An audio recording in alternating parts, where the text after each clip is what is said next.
What is up, everyone? Brandon Ferst, aka First Report, representing the First Off the Bench podcast network.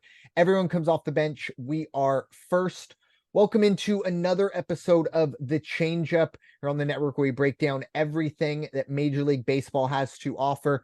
And with me, as always, we have my co-host Bryanna Winner. You can find Bryanna at bwinner12. How you doing tonight? Could be better, could be worse. I'm just thinking what's going to happen if the Angels don't make a playoff. Yeah, it's that time of the year, heading into the dog days of summer. I'm sure wherever you're sitting, it is very hot. And we're getting to that point where we can't say, oh, it's early anymore. Playoffs are getting very, very close. We're obviously going to take a look at the standings at this moment in a little bit, and then we'll check in on our teams. Of course, the 3 up and 3 down, but of course, have to start with the big news, or at least, the yearly extravaganza that is the yearly trade deadline. We, of course, saw maybe not as huge in names. Obviously, myself last year, that might be my favorite trade deadline ever with Josh Hader and Juan Soto. I don't think we saw a team get that as much better as the Padres did last year, but we did still see some big time names and some names that maybe 2 months ago we never would have thought would have been traded. And of course, those, the big names, both out of New York, heading away, ironically, into an AL West division rivalry. But it's going to be Max Scherzer and Justin Verlander. Scherzer to the Rangers, Verlander to the Astros, or back to the Astros, I should say. Plenty of other trades, like I said, maybe not the big names. Jack Flair to the Orioles, and others, obviously, but Bryanna, and we are going to get to our individual teams. So in this situation, we're not going to talk about the Angels or the Padres trades, so that'll be a little bit later. But in terms of kind of the other 28 teams, what was the biggest trades that you believe you saw? Definitely the Mets dismantling themselves. Yeah. Take it apart. Sold for parts. I don't know how to feel, because it's just we thought they were going to do well, and then they've just gone in a downhill spiral, and they're like, yeah, we know we're not making it. We're just going to sell while we can and hopefully get pieces, like young pieces that we can build around, which obviously usually is how it goes with most teams. Like, let's say Diamondbacks, for example, like my guess right now is they're centering all around Corbin Carroll because he is their feature. And honestly, I'm all for that. Same thing with the Orioles and Adley Rutschman. 100%. So it's really just dependent on who they want to trade, who they want a team to build around. Like, obviously the Angels would build around Ohtani, but we know how that has gone in the last couple of years. Although I'm very happy with their trades this year. I am not going to lie. They did pretty well this year, but I mean, you understand where I'm going with this. Yeah, definitely. I mean, you brought up the Orioles. I think that's what the Mets strive for, right? Like, that's their, that's where we want to be in X number of years.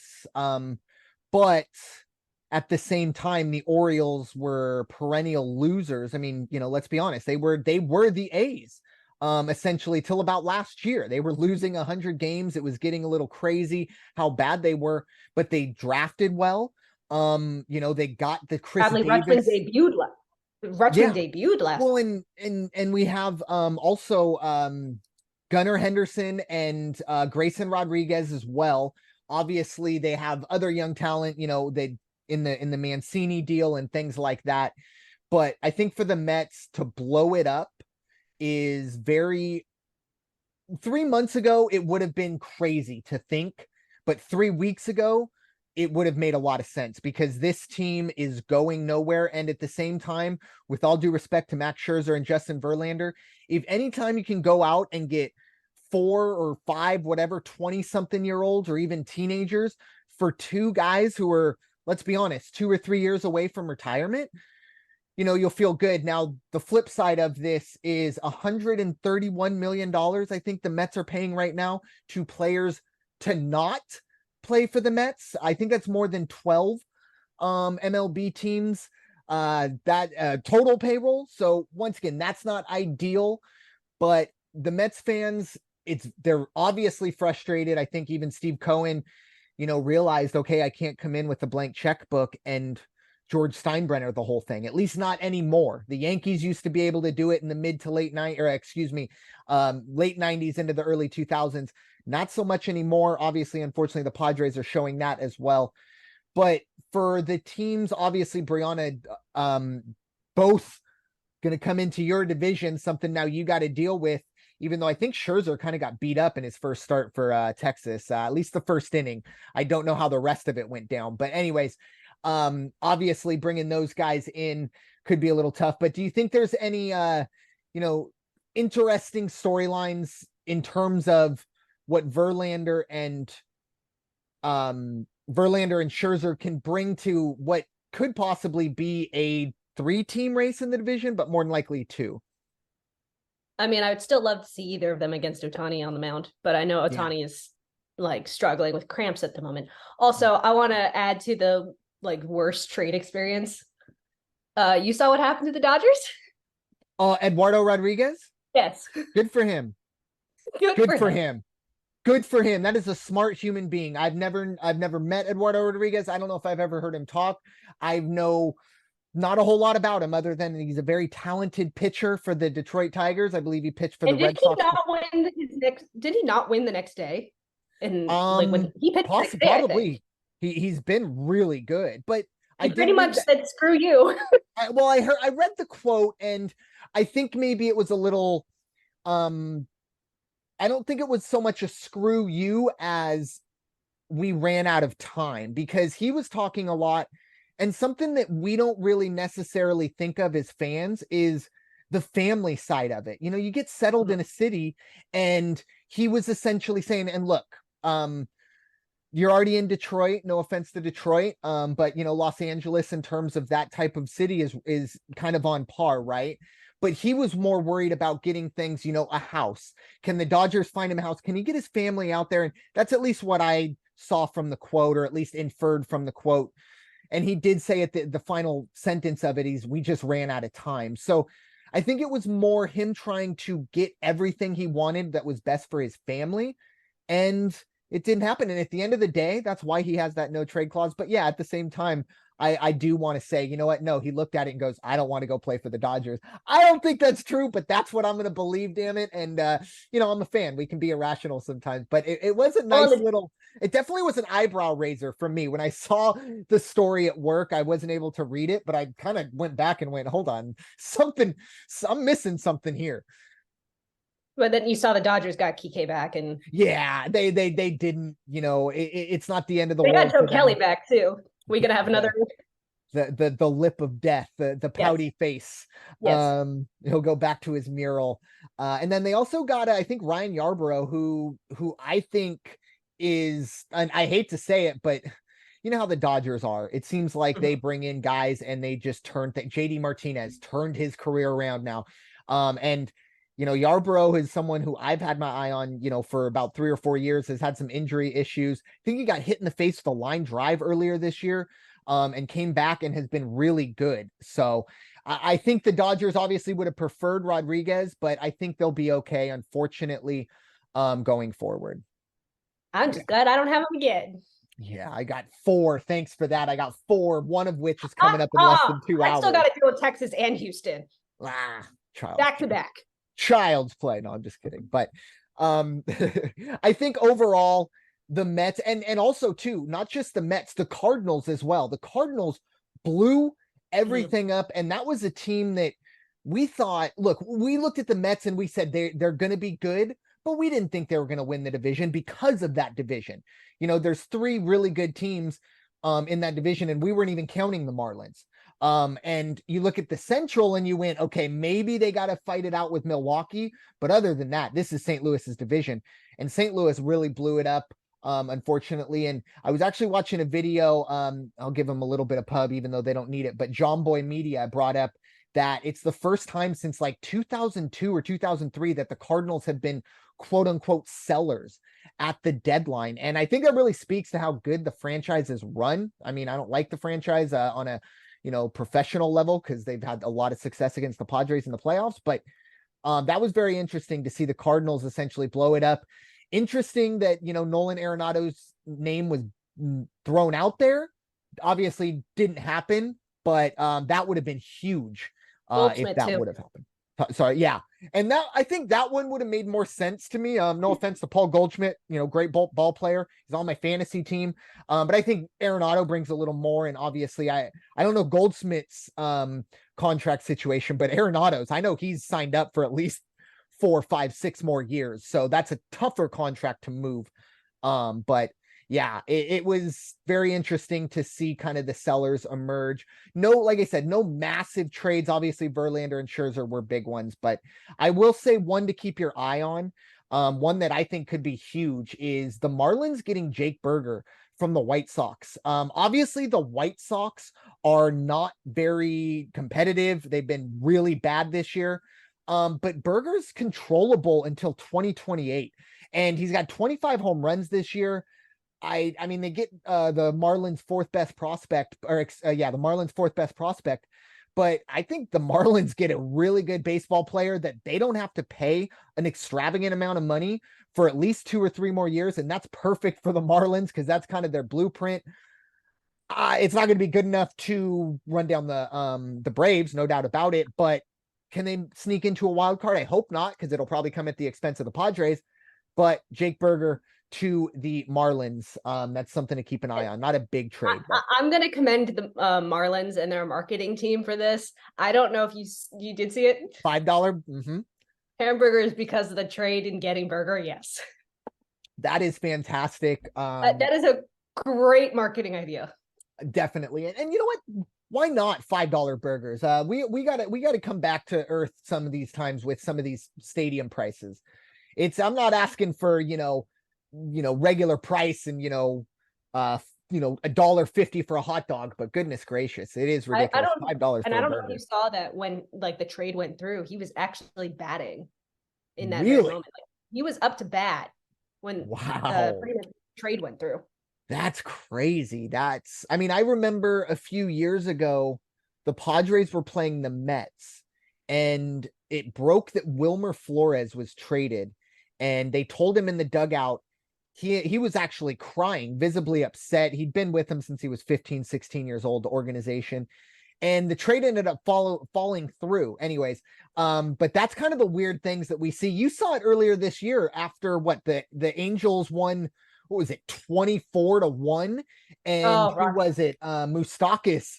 He just went from one locker to the other, so that type of stuff. But wow, being traded while you're at bat.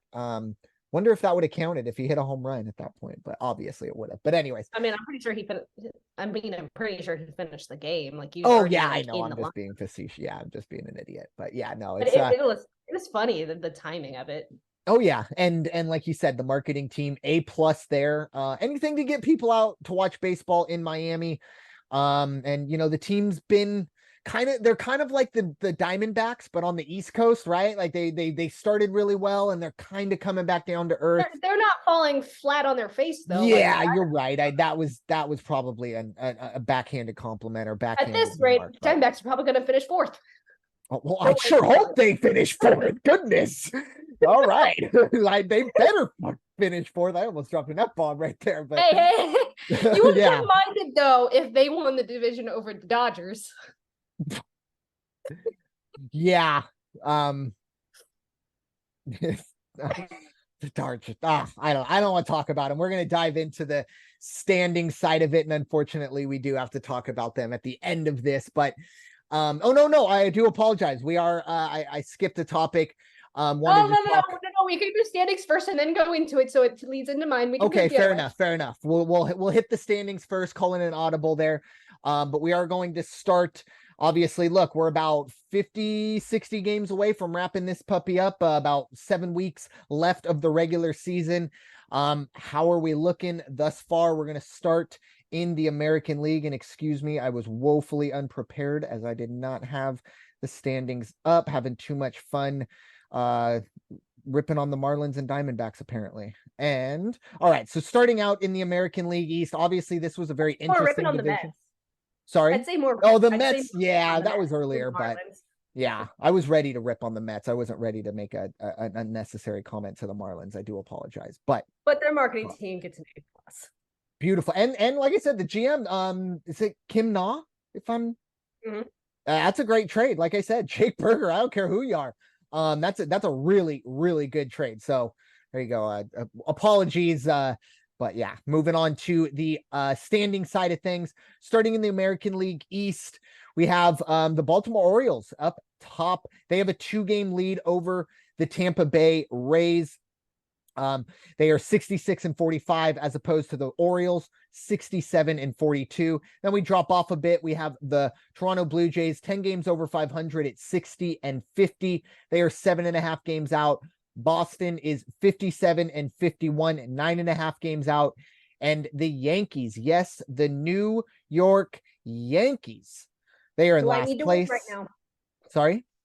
Do I need to win this game right now? Oh, well, it's not they going are to happen based on how it's going, but 57-52, 10 games out of the top spot, 2.5 games back of a wild card. So despite being in last place, still would be in the lead in the American League Central. But anyways, Bryanna, what are your thoughts on the American League East? I'm very happy with the East right about now. I'm very happy with who's at the top, and I hope it can stay that way. But the Rays are currently up 4-0 on their opponent. But hey, who knows? Maybe Boston will come back. I doubt it though. But no, nah. It's going to be interesting.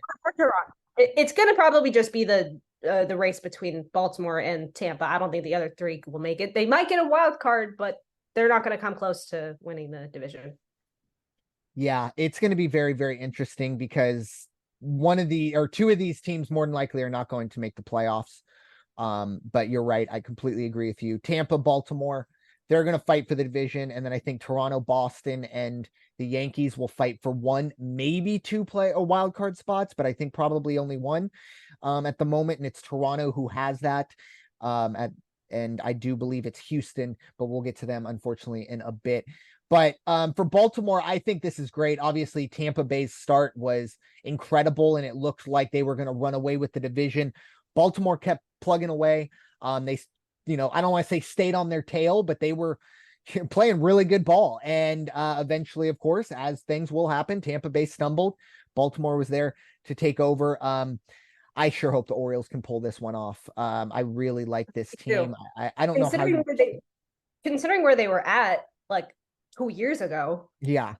And this is a massive turnaround. A very, very likable team as well. And a franchise, like you said, it's been in the dumps for quite some time.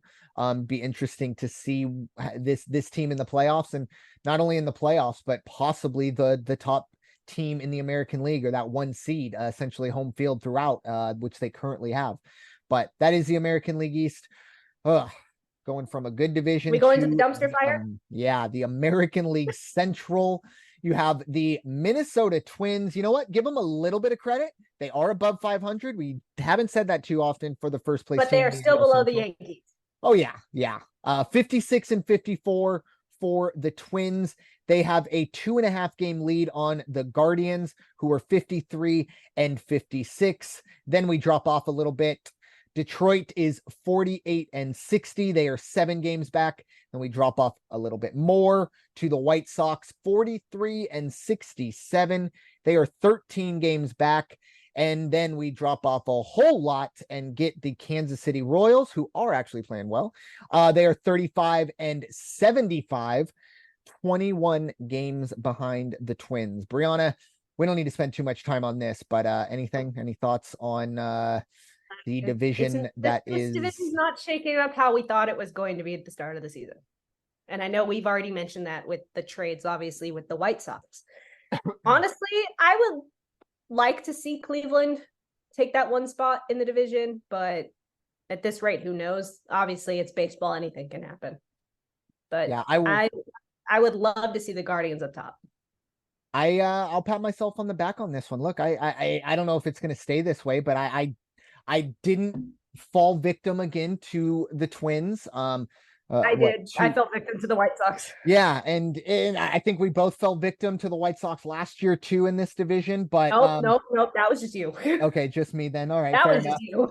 you. 56 and 54. Obviously, if the Twins would have known that, coming into the season, they probably would have said, "Uh-oh, how many games out are we?" But luckily, they're in the Central, so we'll see how that goes. This division is not getting a wild card spot. Well, very, very, very unlikely they'll get a wild card spot. Currently, Cleveland is the closest. They are 6.5 games back. And then it drops 11 to Detroit. I'm not even going to go into the White Sox and Royals, but They're moving two and a on. half games. They're 2.5 games back of the Angels, though, in that wild card race. So no matter what, I don't think the Central's going to get one. Yeah. They have a lot of Considering, teams to get over for sure. Definitely a lot of teams to oh yeah, jump to get there.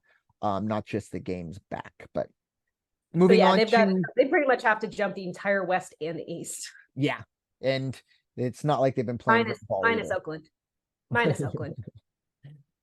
Moving on to the American League West, obviously very uh familiar territory there for Bryanna, Oh, but we have the mm-mm. Texas Rangers 63 and 46 leading the division. They have a game and a half lead on those pesky cheaters, the Houston Astros. They are 62 and 48. They are currently the top wild card team, however. And then we do, oh no, I'm sorry, the second wild card team. I take that back. And then the Seattle Mariners are in third place, unfortunately, at 57 and 52. They are 6 games back in the division, 2.5 games back in the wild card. The Los Angeles Angels of Anaheim are 56, 54, and 7.5 games back in the division, while they are 4 games back in of a wild card. And then we have We don't need to talk about the the last team. We can punching just skip bags up in them. We can just Oakland, skip them. 30 and 80, 33.5 games back in the division, 30 games back of the wild card. Hey, for posterity's sake, you got to bring them in. They are technically a major league team. But Bryanna, what are your thoughts? Obviously, Really. you want to see red on, or you want to see more red on top of that division, but at least it's not the Astros. Or at least coming close to it. Look, this next week, and I'll get into it with the Angels. This next week is going to be crucial especially for the Angels, but also for Texas, actually for Texas, Houston, and Seattle, because they're all facing the Angels, which could make or break like at least these standings at the moment, because who knows what's going to happen. Yep. If the Angels can take 2 out of 3 against Houston, then Houston's going to fall further behind Texas. But after Houston, the Angels have Texas. So it's going to be this division's going to be interesting the next week and a half-ish. Yeah. Having a little bit of deja vu with Seattle, No. right? No. Well, at least what Seattle did last year. They have been a team that I didn't have huge hopes for them, but the way they started, I definitely thought they would be better than that. And now they find themselves, once again, unfortunately for you, but they're playing better ball and kind of seeing what happened last year as well. Be interesting to see if the Mariners can keep kind of catching this momentum. And then, yeah, unfortunately, just one more dig at the A's, currently 273 win percentage. 273. Wow. Anyways, Look, we that's knew they were going not to be even really a 300 bad. hitter. Look, we knew that they were going to be bad at the start. So yeah, I don't think they'd be this bad. But anyways, moving on to some competitive division, well, at least competitive teams. We have the national, well, not all of them, but a good amount of them. We have the Central's not too bad. No, not at all. Well, looking at the National League East, getting the two bottom teams out of there, but I know. Out in the National League East side of things, we have probably the best team in baseball. Actually, definitely the best team in baseball, leading everybody. They are the Atlanta Braves. They are 70 and 37. They are playing. They are 12 games up on the second place Philadelphia Phillies, who are 59 and 50. Currently, the Phillies are in a wild card spot. The Marlins are in third, 58 and 52, 13.5 games back. They are only a half game out in the wild card. And then we drop off a little bit more to, of course, the team we talked about earlier, the wayward New York Mets. They are 50 and 58, 20.5 games back in the division, 7.5 games back in the wild card. Then you, of course, have the Washington Nationals, 56, or excuse me, they wish, 46 and 63, 25 games back in the division, 12 back in the wild card. Bryanna, obviously, the division, I would say, is wrapped up. Now it's just a question of how many teams actually make the playoffs from this division. What are your thoughts?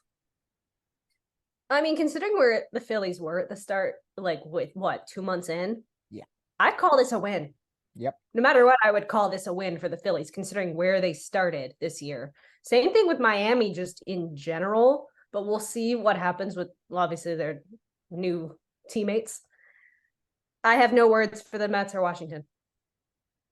Fair I mean, we enough. pretty much said everything we need to say about the Mets at the start. So Yeah. And with all due respect to the Nationals, they don't deserve. And we're going to talk about them later. Yes. Anyway, so yeah, unfortunately. So yeah, this division, obviously, look, the Braves are that team. Excuse me. They've been good all season, and like you said, Philadelphia, they might have been one of the worst. Take Oakland out of it, and Kansas City as well, but they might have been the worst team in the first 2 weeks, maybe 3 weeks of the season. It looked the White Sox grim. Okay, all right. Well, it was bad. All right. Don't fact check me on everything. I was taking kind of some of the smaller ones, but they were really, really bad.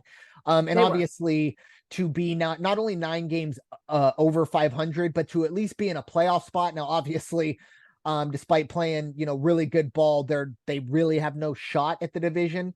12 games back with, 50 to go. That's I don't see that happening. But a wild card definitely in the cards there.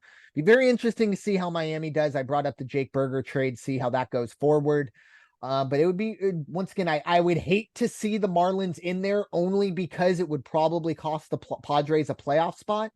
But it would be interesting. As just an overall baseball fan, it would be kind of cool to see the Marlins somehow sneak into the playoffs. Don't want to see it, but we'll see how that goes going forward. But moving on. I don't care what happens. I just want Baltimore. I want Baltimore.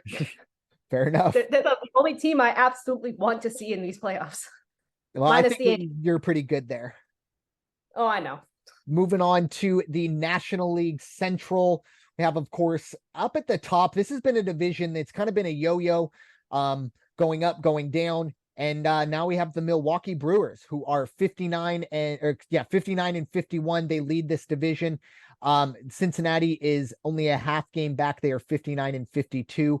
As I said, half game back. They are currently the last wild card. And then we drop off a little bit, although a team that's been very, very hot, the Chicago Cubs, 56 and 54. They're 3 games back of the division, 2.5 games back of a wild card spot. And then we drop off a little bit of a cliff with the Pittsburgh Pirates, 48 and 60. They are 10 games back in the division, 9.5 games back of a wild card spot. And then the St. Louis Cardinals are in last place in the early parts of August. That's pretty crazy. 48 and 62. They are 11 games back, 10.5 games back of a wild card spot. Bryanna, I'll be honest. The fact that the National League Central currently right now, the season were to end today, would have 2 teams in the division. That's pretty impressive for a division we did not have very high hopes for, especially considering we thought the best team was, well, at least I thought the best team was the Cardinals. Oh, no, so did I. Don't worry. And you and I both knew that the Cubs Gotcha. Just wanted to make sure.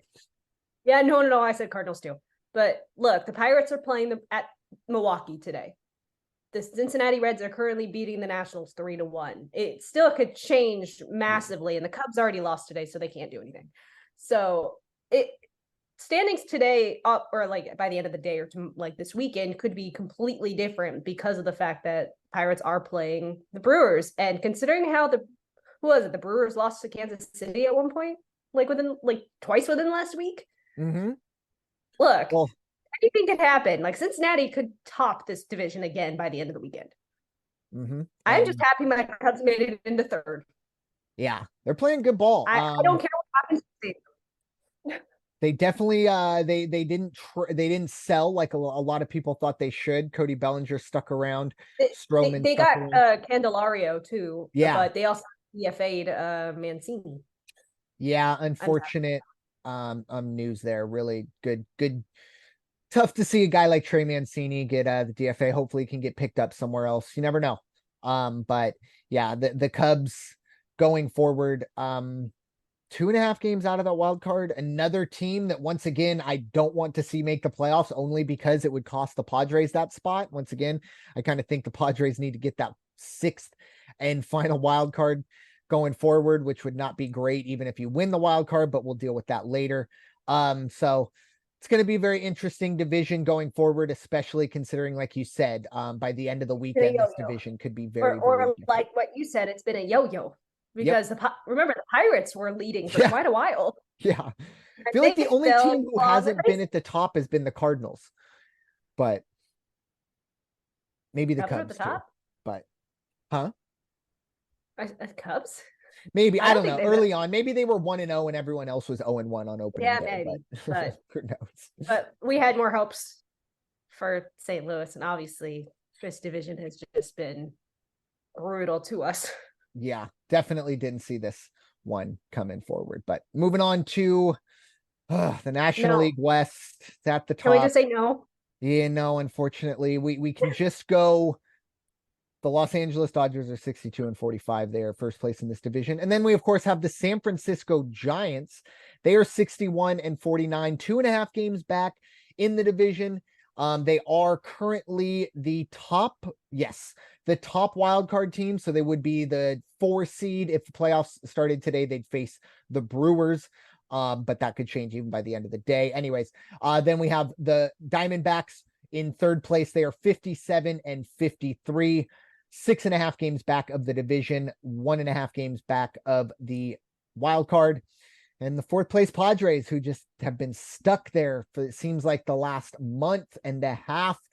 They are only 1 game under 500. They're trying to get back there. They're 54 and 55, 9 games out of the division, 4 games out of the wild card. And then the Rockies, let me just see. Yes, the worst team in the National League. They are 42 and 66, 9 games back in, 20.5 games back in the division and 15.5 games back in the wild card. The Giants are a good story, right, Bryanna? I mean, I just commend the Diamondbacks for how long they held off the Dodgers. I will gladly commend them.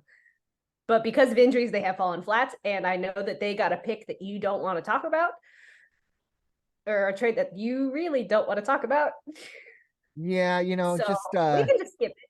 warning to all the strip club owners in the greater Phoenix or wherever Arizona plays. I think it's Phoenix Or just in the areas. national, or any place in the National League West. Yeah, Tommy Pham's back, so clear your parking lot. Someone might get stabbed. But anyways, moving on to some history that we saw on the diamond, and will of course lead into the winner's circle. But I don't know. I feel like it's been a month or so since I gushed about the greatest baseball player to not only that I've ever seen, but the greatest baseball player ever to step foot on a major league diamond. Since it's been documented, Shohei bleeping Ohtani. The historic day that it was, a one hit. What was the date or the day? Was it last Wednesday or It was against the. It was Tigers? on the 20. Yeah, it was on the 27th. 27th. Because it was a doubleheader because of a postponed game from the 26th. So Okay. I believe it was the 27th. So a Thursday, got it. So yeah, a game one, Shohei Ohtani goes out, a one hit complete game shutout. First And of his then career. first of his career, and we don't see that too often, complete game shutouts anymore. And then said, you know what? I'm not taking the day off. I'm not gonna take game two off. I'm gonna go hit not one, but 2 home runs. And in the most obvious stat ever in the history of any sport ever, Shohei Ohtani is the first person to do that, obviously. Bryanna, what are If your only he thoughts? could have done it in game Obviously, one. sorry. And if only he could have done something in game one when Well, he I mean, he threw a complete game I know. shutout, I know. Bryanna. I know, but now he's getting cramps in his hand and he's leaving the mound early, and I just Positive. You're 4 games out of a playoff spot. I know Hey, the considering the schedule's trades, tough. hey, No. considering the trades, I will be positive in my winner circle because of the trades. Well, I'm gonna gush about Shohei though. Even though he I went think 0 for that's my 5 own in, thing. Like, I was even going to though talk he about it did go, anyway. even though he did go 0 for 5 in the in game 1 at the Dish. Look, this is a guy who is leading Major League Baseball in home runs and has a very real shot of breaking the American League home run record that was just set last year by Aaron Judge. So all while being a top 10 pitcher, and obviously the cramps are very, very unfortunate. But I think going forward, maybe the Giolito trade and stuff like that, maybe you Hey, hold him off for a trade. Well, I can't say his name. fine. I was going to talk about it though. No, Go I know. ahead. I'm just saying that now maybe the Angels can say, hey, Shohei, we'll skip you on this part of the rotation so that they can alleviate those hand cramps. Because look, 99.9% of major leaguer that have ever stepped foot on the field haven't been able to do what Shohei has done. And a part of it, not only is talent, but is the ability to stay healthy while doing it. I think that's something that he is an absolute, and obviously I know he's had some, hiccups here and there, but for a guy to go out, throw what, I don't know how many pitches, but I would have to imagine north of 95, probably close to 100 plus, and then go hit 2 home runs in the net. I mean, that seems unfathomable. This is a guy that I really think a lot of people are taking for granted. Whether you're a fan of his team or not, whether if you're just an overall baseball fan, and if you're not in absolute awe of what Shohei Ohtani is doing on a night in and night out basis, I don't know what to tell you. I hope that you can find some 111. excitement in life. But what's that? He pitched 111 There you pitches. go. 71 of them were strikes. Shoot. I mean, and I'm sure a good amount of those were 95 plus and a lot of Probably. torque on the arm. And then to go, I don't know. I'll go for hours if you let me. So I'm going to stop myself. But Shohei Ohtani is right now, not overall like career, yes, but in terms of just best player to ever do it, he's number one, period. You put Bo Jackson up there as well. He's one of the big what ifs. He got injured. But right now, if Shohei Ohtani keeps doing what he's doing, if he does the same stuff for 3 more years, he is then officially the GOAT, at least statistic wise. I don't understand how people say he's overrated. I think he is the most underrated athlete I've ever seen. If I'm being completely honest. But anyways, I just wanted to give my thoughts on what Shohei did. I didn't think he could continue to make more history that would surprise me, but then again, it's Shohei. I'm sure by next podcast, maybe or next doubleheader, he'll hit one with 3 home runs, a no hitter, and then 3 home run day. That would be a Shohei moment. But anyways, Bryanna, if you want to follow up on that or dive straight into the winner's circle, the floor is yours. Oh, I was going to talk about it anyway, but I was going to start with injuries and the Angels and then just go by game because it's going to be easier. Look, Griffin Canning's on the 15-day because of his calf. Taylor Ward, I will get to. And if you saw the video, it is not pretty at all. And then obviously Nato just went on the 10-day IL today, and I am not very happy about it. I have him on my fantasy team, and he just came off the IL literally last week, and I'm just not happy he's back on it because of his back. Going into the trades, look, I give them an A. And I'm sure you do too, or at least close to an A, whether it's an A minus, B plus, whatever it is. The Angels did something right. And obviously, going back to injuries for a second, Mike Trout is seeing progress. Hopefully we see him back. Okay, going back. So from the White Sox, they gave up a minor league pitcher and catcher for Giolito and Reynaldo Lopez. Obviously, Giolito pitched within like 2 days of this trade. And he pitched quite well against the Blue Jays. Obviously, they did not get the win in that game, but he did pitch really well, and I'm very happy for it. He got rocked the second start, though, and I'm not quite happy. Look, and I know you're very happy about this next one from the Rockies. So I'm gonna let you say what you want to really, really quickly. CJ Crone, I don't know what you got against the Padres. I don't know if there's just something that the uniforms do for you, but every time we came to Colorado or you came here, you just murdered us. You're a very good baseball player, but you're not. You seem to get on a different level against the Padres. So I'm glad you're gone. Enjoy Los Angeles. Just And hopefully next time we see you, you'll be on the bench. I'm just happy CJ Crone is gone. We won't have to deal with him 10 to 12 times a year. Very, very excited. That might have been maybe the most significant move the Padres had on the deadline day, but I'll get to that in a moment. Anyways.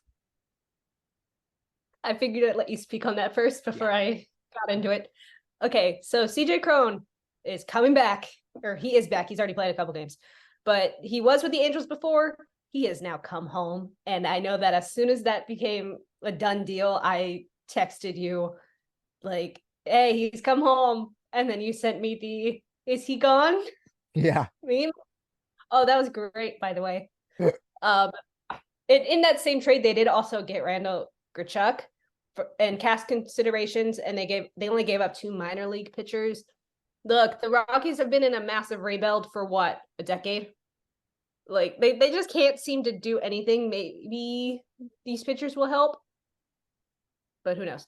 And look, they ended up getting a Met at like the very last possible minute. They got Dominic Leone and cash consideration from the Mets, and all they gave up was an infielder.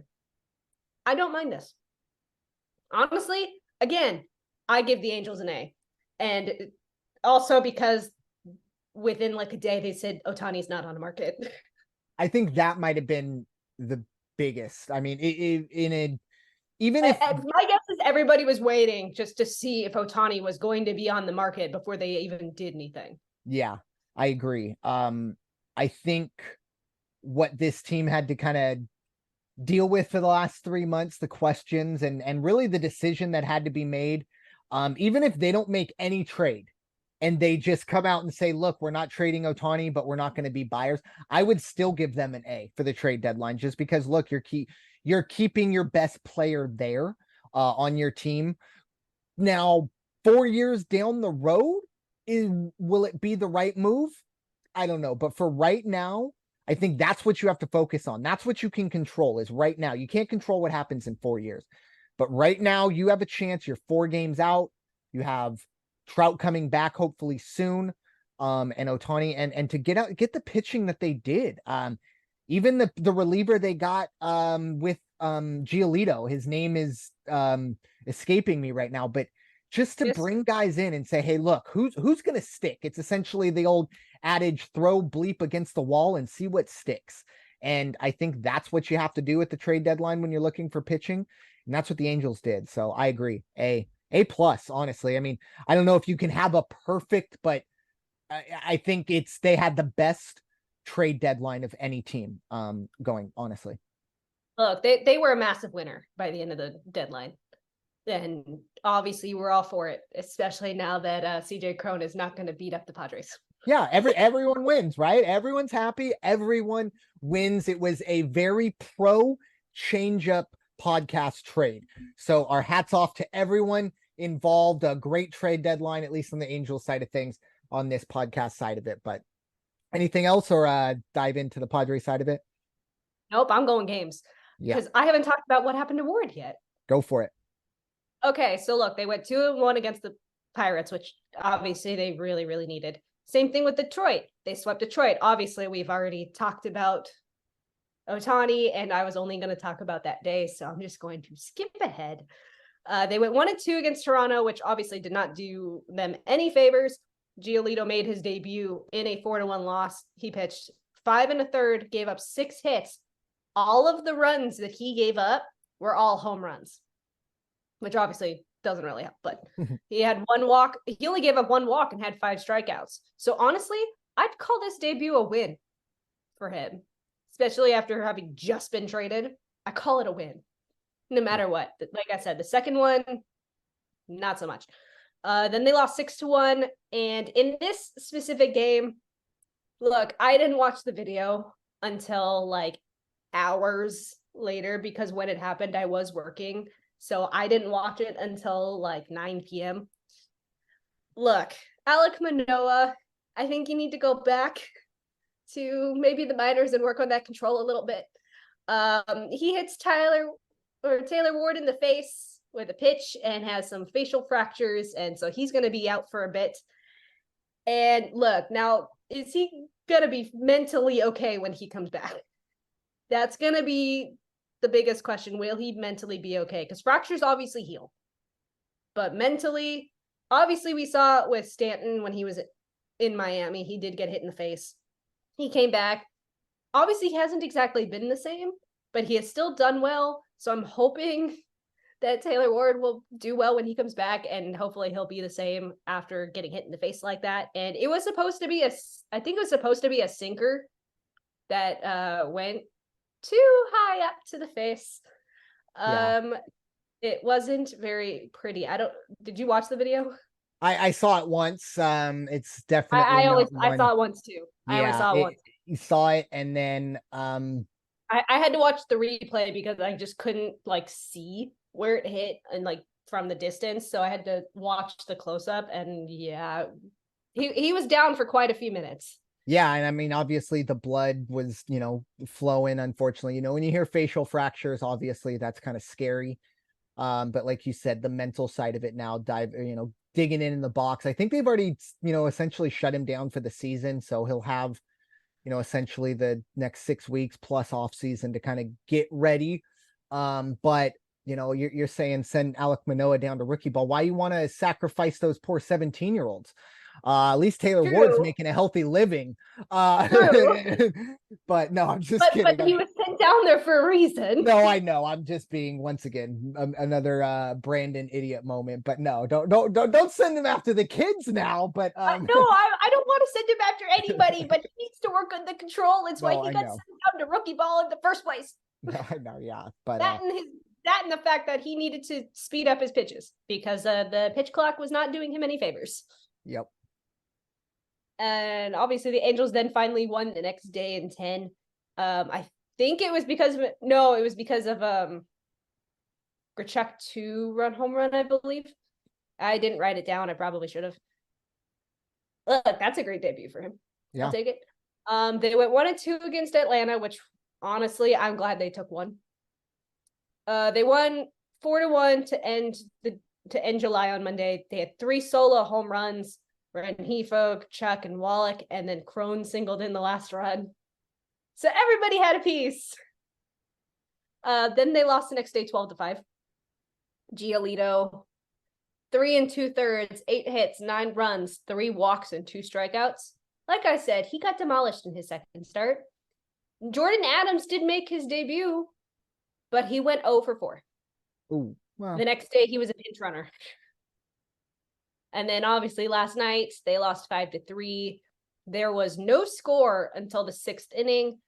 And Ohtani did pitch 4 innings before obviously needing to leave because of cramps in his hand and arm. 4 innings, 3 hits, 1 walk, and 4 strikeouts. But he did hit a home run. Of course he did. That was the MLB leading 40th home run. So I'll take it. But I wish he would stop having these cramps because that's like the 3rd game he's left because of cramps. Yeah. Up next, they have Seattle till Sunday. Then they're playing host to the Giants Monday through Wednesday, and then they're at Houston Friday through Sunday before going to the Rangers. Like I said before, this is going to be a very crucial week for the American League West. Yeah. Win those series, and who knows, you come out of the other side and maybe you're a wild card team, or at least, within spitting distance, if you will. But very, very interesting run of games coming up for the Angels. Now I'm going to mute. Have fun. Yeah, for the Padres side of things, obviously we'll start with the trade deadline. Really not a whole lot of movement. I mean, if you're a big Rich Hill fan and a G-Man Choi fan, then yeah, Padres got both of those guys. And it does make, feel a little bit better, especially with the news coming out today. A little late to say this, but we're recording on Friday, the 4th of August. But Joe Musgrove is going to be shut down for at least 3 weeks due to shoulder inflammation. And I tell you what, that is not a fun diagnosis. Obviously, there are worse diagnoses, but the inflammation is very tough to deal with. Not only right now, but going forward, it's very hard to kind of keep control in the middle of the season. You kind of really have to shut down for an extended period of time for it to stop. So, but they're going to try 3 weeks first. We'll see if they get Joe Musgrove back. But back to the trade deadline. So at least Rich Hill coming in, you're going to have a warm body out there, a lefty that hopefully can give you 5 innings every time out. Was having an okay year in Pittsburgh, well into his 40s, probably coming up on his final seasons. G-Man Choi, we haven't seen him yet, I believe, although I was working during yesterday's game, so don't fully quote me on that, but or Wednesday's game, I should say. But he's been playing much better. He came back. I think he had an Achilles injury. He's got an OPS north of 900 since he's been back. So gives a little bit of pop there. The Padres also get Marlins first baseman Garrett Cooper. So they bring in 2 first basemen. I don't know how this is all going to fit in, how they're going to use these guys. I think Jake Cronenworth has been struggling at the dish, but I think he's better defensively than both of those guys.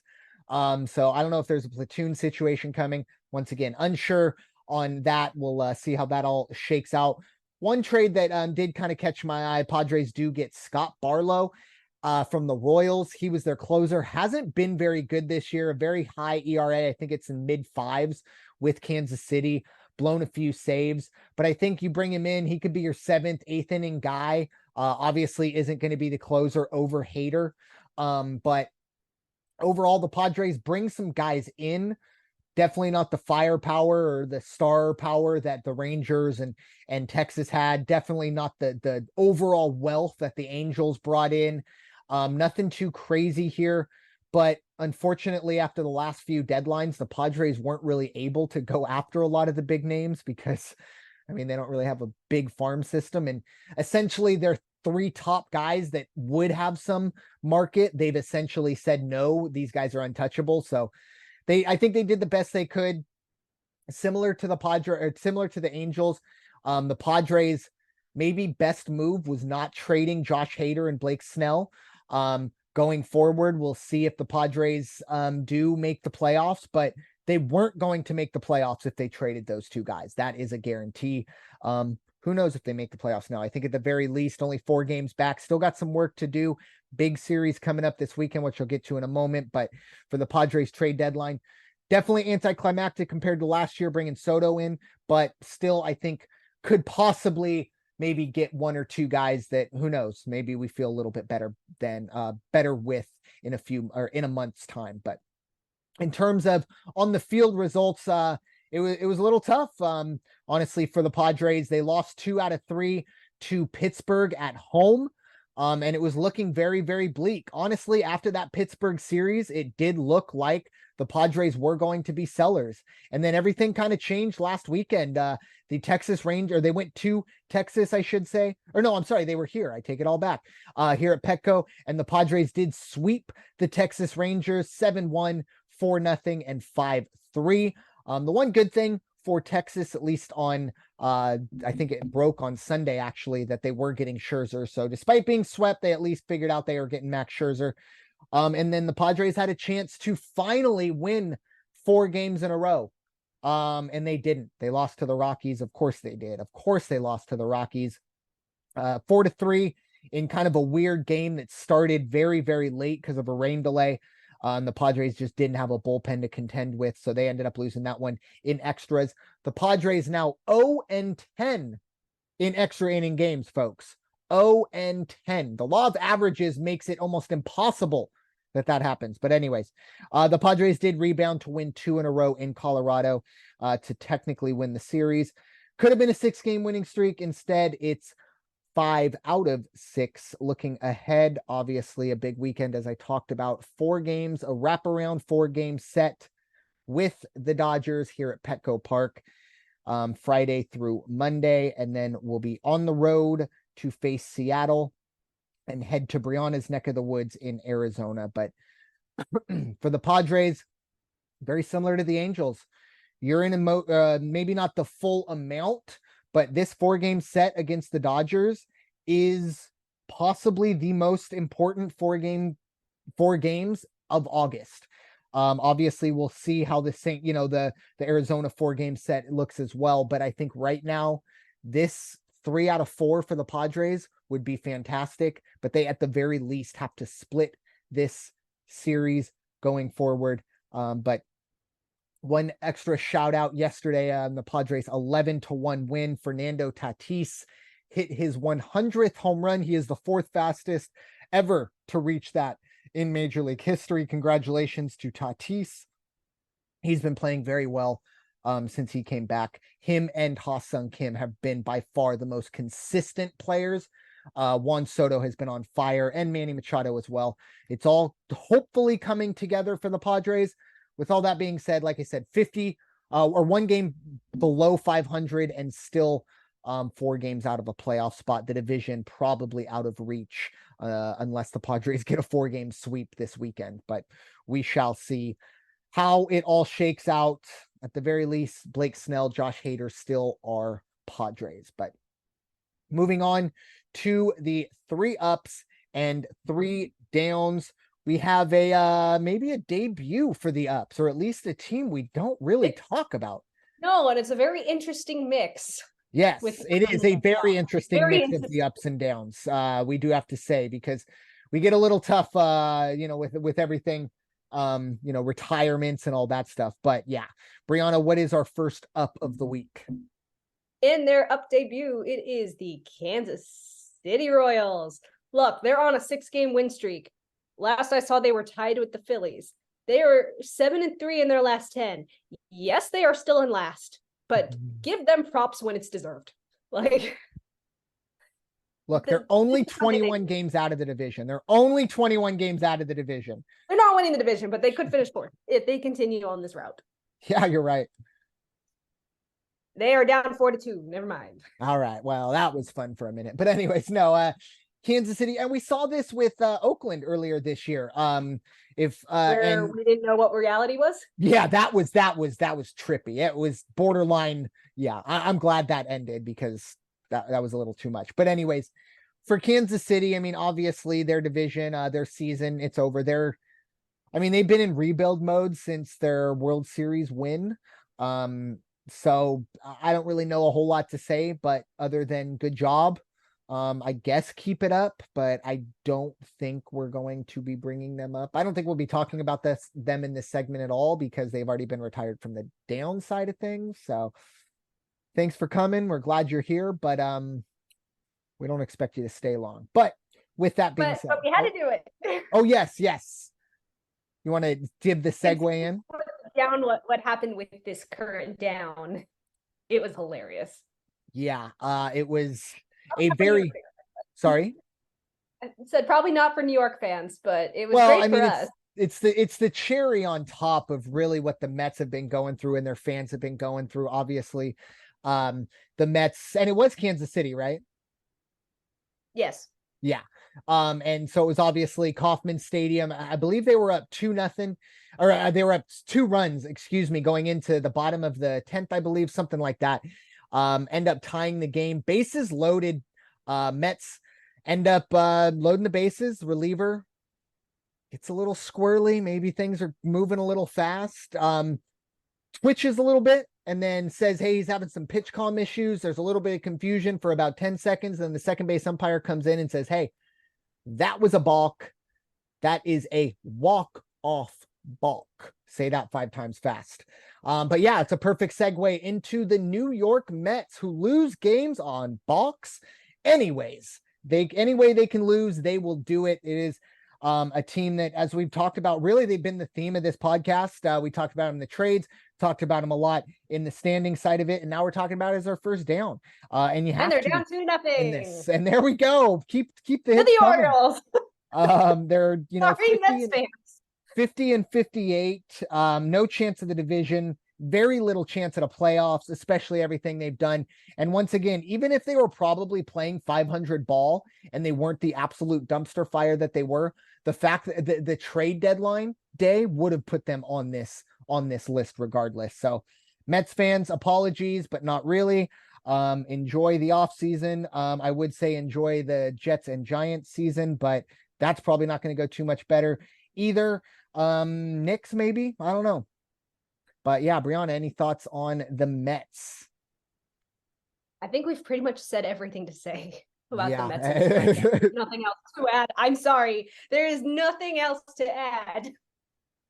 We've Agreed. gone through everything. What's our second up of the week? So unfortunately for me, the next two ups are both from the American League West. So the first one's going to be Texas, who is currently losing to the Marlins.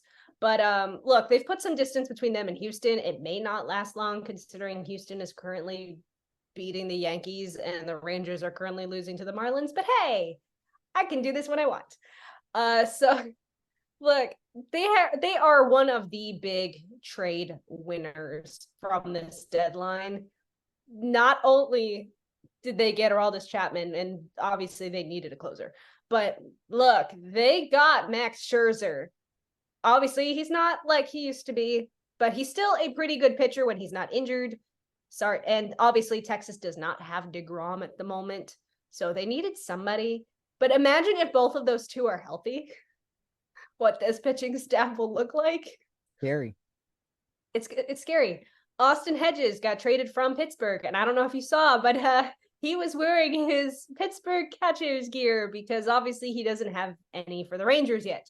It was quite funny to see him in a Rangers jersey, but wearing yellow on his catcher's gear.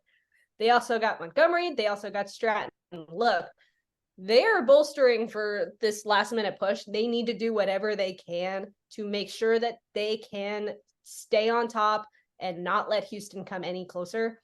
Look, they were both tied at one point last week. So I will gladly take whatever they need to do to keep Houston out of the top spot. Yeah. I'm glad you brought up the Aroldis Chapman trade because I think with the Scherzer and all the other stuff, I completely forgot about that. Obviously I wrote every single person they got down. So they Aroldis Chapman very much like Scherzer, definitely not what he used to be, but I mean you're still throwing 104 from the left-hand side. That's going to be difficult for anyone to deal with. The Rangers are obviously a team all Astro haters are living vicariously through right now. Be very, very interesting. And you know what's the other part of this too? We saw it, I think, I think it was last weekend. The Astros and Rangers, a little bit of a rivalry going on. I think it was Simeon and Maldonado getting into it. The little I like that. Clear. Yeah, and sometimes look, I'll be honest, I love baseball, but the baseball fights, quote unquote, 95% of them are soft. Let's be honest. Okay. As a hockey fan, it's rather laughable, but I do like that rivalry, that kind of like you're missing the time of Yasiel Puig getting into fights. Well, or Rougned Odor and Jose Bautista. Yeah. I mean, there are definitely some true fights. Amir Garrett would throw down as well, but a lot of times, the bench is clear and the bullpen's clear for some stare down, right? Blah, blah, blah. But I like to see the edge and I like to see the rivalry, especially obviously look in the division or in the same state, in the same division. And both of these teams are really good. It'll be interesting going down the stretch, especially now with kind of the teammates turn rivals going forward. But Texas, I think now the general manager kind of has to just put his hands up and go, okay, my work here is done. It's time for y'all to figure that, this car has been built, finish the race. Seriously though, if DeGrom did not get Tommy John surgery and they got Scherzer, like this pitching staff would be extremely deadly. Yeah. It's another one of those what ifs though with DeGrom. I feel like we talk about that every year. It's so he's always injured. But here's the problem. Like, let's just say the Angels play against them and they've got DeGrom and Scherzer back to back. They can only pitch Ohtani one day. Who's he going up against? Yikes. Well, who knows? Maybe he can go out the next day. I'm just kidding. No. Who would he go against though?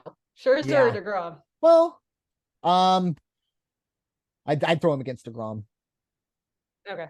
Or, well, I don't know. It depends on how Phil Nevin thinks, because if he thinks that Ohtani maybe loses something when he pitches, then maybe you want him pitching against Scherzer, because maybe you figure, hey, you know what? If I want Shohei Ohtani at his best against, because I think DeGrom is the best out of those two. So like against Detroit. Sorry. Like if he pitched the way, like if he was gonna pitch it the way he did against Detroit in game 1. Yeah. Who would you put him against? Because again, I'd probably put him against Scherzer. I think I'd put him against Scherzer, because I could almost guarantee that my team was going to get a run off of Scherzer in 9 innings. You know what I mean? Again, like if you would have told me Ohtani's giving you 9 shutout innings with 1 hit, I'm not going to tell you what your offense does, but you have to, you know what I mean? I would feel a lot more comfortable and say, you know what, go up against Scherzer. We'll take our chances against DeGrom. Because I think you get a run or 2 off of Scherzer guaranteed in 9 innings or however long. Look, no matter what, that Texas bullpen or that Texas pitching staff is going to be deadly. Yeah, he's still there next year too. Scherzer is not a rental. So I know, and healthy. We could see that. That's the problem, is DeGrom going to be healthy? Yeah, well, it's the biggest question mark in all of sports right now. But moving on to the second down of the week, and I think I made history on this down, put together this rundown probably about 24, 25 hours ago. So pretty much yesterday. Was looking over the standings. This is the first team to ever be put on the down list, and then at time of recording, they actually moved into first place. That's the situation that's been going on in the National League Central. We talked about the yo-yo elements. I picked the Milwaukee Brewers. Sorry? They're losing 4-2. Okay, perfect. So maybe we'll get that the ship all right. The Pirates. Milwaukee obviously has been struggling. They are, yes, in first place, but only by a half game. They're 4-6 in their last 10. And if you would have told me at the beginning of the season, look, the Cardinals are going to be 48-62, I would have said, oh my goodness, how many games are the Brewers leading this division by? And you would have said a half game, I would have called you crazy. I think this is a wasted opportunity. This team has been good, but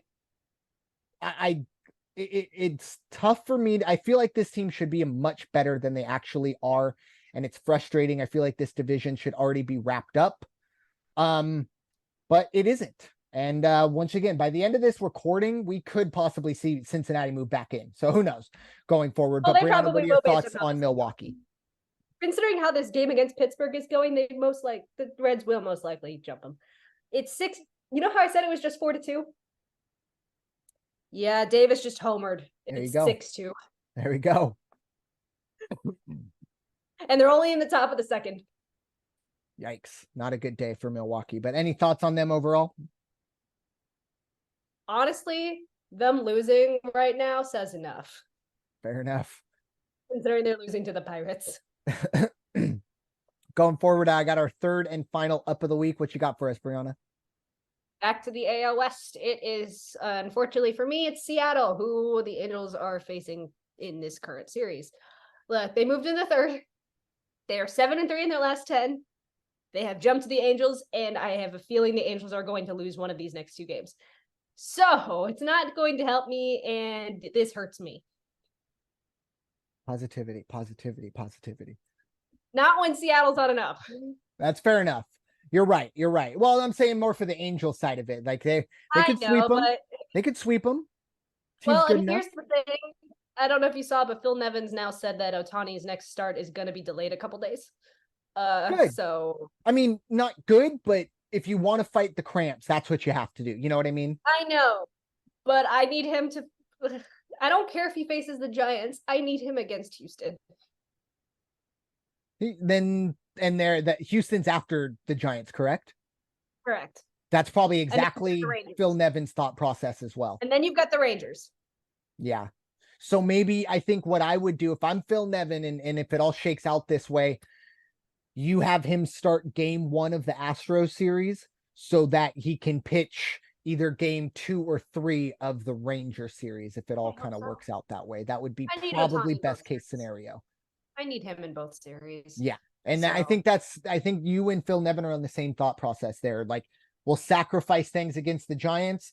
Let's deal with our division and have Ohtani pitch against both of those teams. I think that's very smart going forward. So, and third and final down of the week, we have a retirement ceremony. Who knows? This team may have already been retired. I don't know. I always tell myself I'm going to keep track, but I never do. Anyways, it is the Chicago White Sox.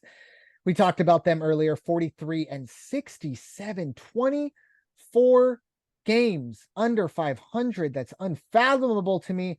They're also 2-8 in their last 10. This is a team that kind of not fully tore things down, but definitely kind of, sold some pieces for scrap, if you will. But it's been a really, really rough season in the South Side. And if there's one person that is very, very, very happy and maybe smoking a cigar right now, it's Tony La Russa. I'm not happy about it, but you got to feel like that guy's kind of chuckling, going, maybe I wasn't the problem after all. But anyways, Bryanna, what are your thoughts on the Chicago White Sox? Honestly, this entire season for them has said enough. Fair enough. Yeah, it's been a really rough season. There's not much more you can put into this. We won't be talking about them on the downside of things going forward. The retirement, get the bagpipes out, play taps. The Chicago White Sox are retired from the down list going forward. So with that being said, time for final thoughts. Bryanna, what you got for us? Texas has tied up their game against the Marlins, and I don't know how to feel. I need Texas to win that. I'm sorry. I apologize. And Houston is currently beating the Yankees 5-2. Yeah, that's I really don't. I just hope the Yankees take one game there. I don't know if they will. Oh yeah, no, me too. But I don't know who I need winning more. The Marlins or the Yankees. Just focus on the Angels. It's all you can do this time of year. But it's a rough week. It's gonna be a rough week. So yeah, next podcast is probably gonna be very much of a downer. But yeah, my final thoughts. Obviously, look, we're getting to that point of the season where you're going to start really feeling the pressure. These teams are going to start feeling the pressure. We're going to start seeing if these trades worked out.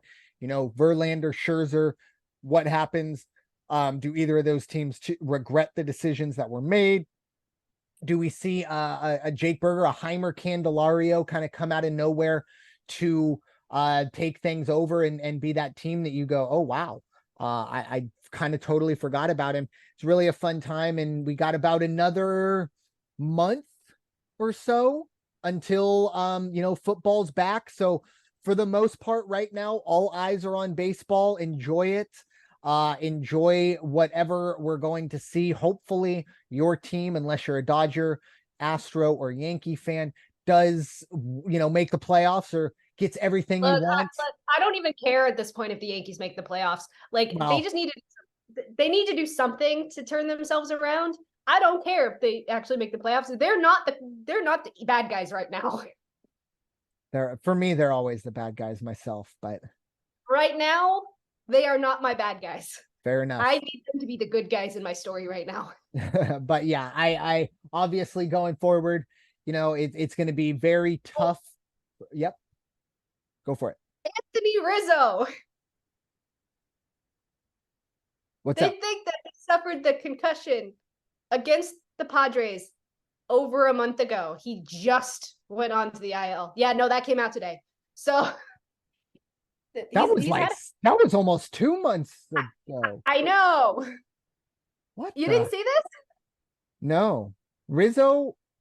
So what hold on, he's been sorry, give that to me one more time. Rizzo's been placed on the injured list with a concussion, and they think it was, obviously there's a video. They think it was a play with Tatis at first base. So he's probably been playing with a concussion for 2 months.